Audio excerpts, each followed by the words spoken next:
Today I will be teaching you how to read YouTube analytics without overthinking it. Now, in the previous video on my channel, if you have missed it, I've told you what 3 key metrics matter when you're just starting out on YouTube.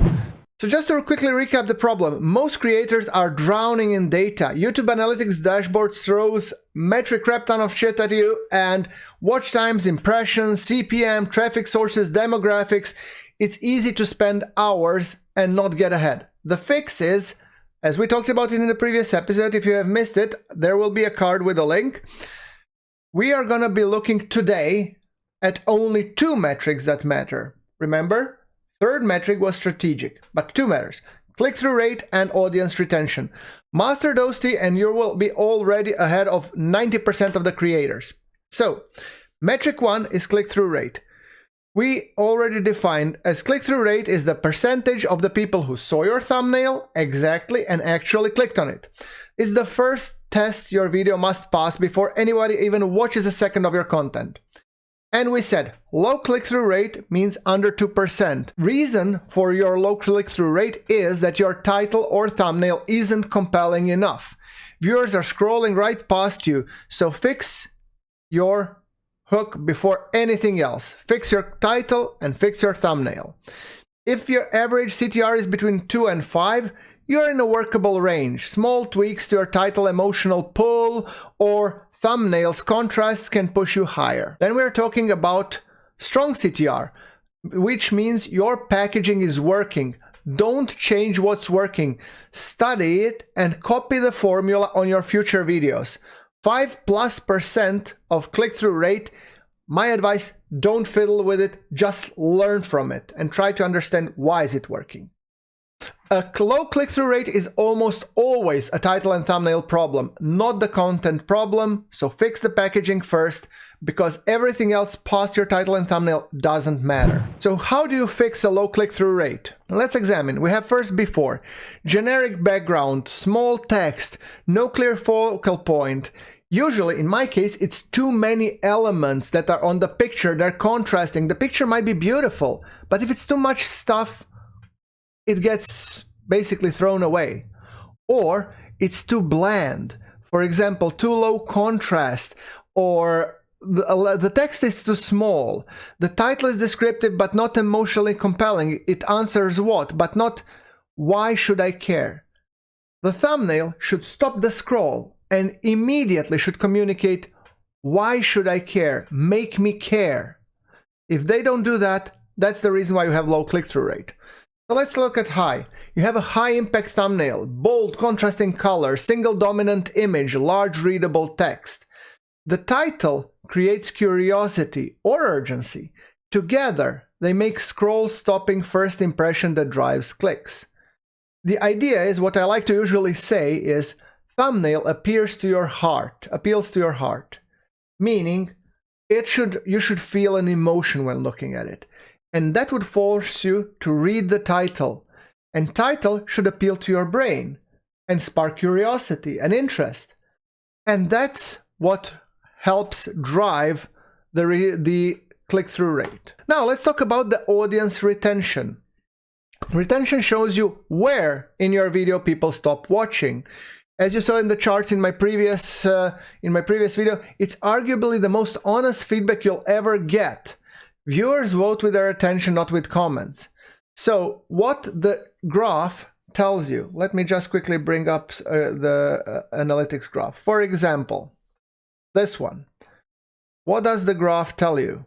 Well, first of all, in this is an example of rather bad. It immediately drops from 100% all the way down to 66%, meaning I wasn't able to deliver a compelling hook that would keep people watching. And that means, obviously, I should be upgrading my hook skills. This is, by the way, a very old video. Compared to this one, this video has much stronger hook, and that's why it retains viewers. So if you want, I can just briefly play out so you get an understanding what it is. In today's video, I will be showing you how to land on Duna, as you can see, and do some experiments with the breaking ground. And we will do it as a complete set. We will show the research. We will be showing how to build an Apollo-style lander to be able to get to the Duna, land. So you can see this is a rather decent hook. It's not the best, but if we compare it to this. In today's guide, we will continue our money-making journey as a Star Citizen cargo haulers, and I'll show you exactly how to pull 500,000 AUC per hour hauling between Bajini Point and Riker Memorial Spaceport. 2 ships can make it happen. Now, the most important thing to mention here is that this hook delivers on the promise of title and thumbnail, and that's what keeps people on. And also, I had a plan on what to talk about in this episode. Previous video, it was more like just gibberish. For the audience retention, if you get a sharp drop in the first 30 seconds, that means your intro is too slow or failed to deliver on the thumbnail's promise. In my Kerbal video, the intro was 1.5 minutes. In the Star Citizen video with good retention, my hook was first 5 seconds to, let's say, maybe 10 seconds at the most. If you get a sharp drop, your intro is too slow or fail to deliver thumbnail's promise. If you get gradual decline throughout, that's normal, but the steep slope means pacing issues. If you get a sudden cliff midway, that tech moment use something boring or confusing or off topic. And if you get a rewatch spike, that section was actually valuable. Make more content like it. Make sure that you fix your intro first. Long intros, slow build-ups, or recapping the thumbnail's premise can cause early drop-offs. Actually, showing the thumbnail and briefly reciting the title is confirmation for the viewer, but you should not dilly-dally too long on it. So the diagnosis is you should check your retention graph. If there's a steep cliff in the first 30 to 60 seconds, your intro is losing people before they had a chance to care. And the fix is open with bold statement, a question or a teaser, that most exciting moment. Give the viewers to stay immediately. Don't wait, don't dilly-dally. The number one mistake that I see a lot of content creators make, they're judging one video. One video is a data point. 10 videos is a pattern. So a single video performing poorly means nothing on its own. You might be blaming your title thumbnail, but honestly, it could be one more parameter that you never thought about. Your video idea, it could be just bland boring. You can have the best title and thumbnail, but if it's a boring idea, who gives a shit? Don't judge only on a single video. One video is a data point, 10 videos is a pattern. So obsessing over one underperforming video leads to wrong conclusions and bad decisions. So look across your last 5, 10, 15 videos and ask, which videos are consistently getting higher click-through rate? And try to identify why. Which topics retain viewers longer? What format length, style, or performs the best? Those patterns are your real strategy. And remember, look for patterns, not perfection. Spot the trend, compare the click-through rate and retentions across multiple videos. Are certain topics or formats consistently outperforming others? That's your signal. Lean into it. And review weekly, not daily. Checking analytics every day creates anxiety and noise. Set a weekly review habit instead. Book every Monday, where you actually go through your analytics for the past week. Patterns only emerge over time. Daily fluctuations are meaningless. It's like looking at the stock market. If you're looking at daily fluctuations, you're not going to get the long-term picture. But if you look at the weekly scale, then you start to identify patterns and improve slowly. I know it's compelling to change everything and let's reinvent myself all over again. No, you want to be changing one thing at a time, observing results. So first week, only check and try to improve your click-through rate. Make better thumbnails. Then, week after, improve your titles, making sure those are more compelling. And document what works because, guys, that knowledge base that you get is so valuable.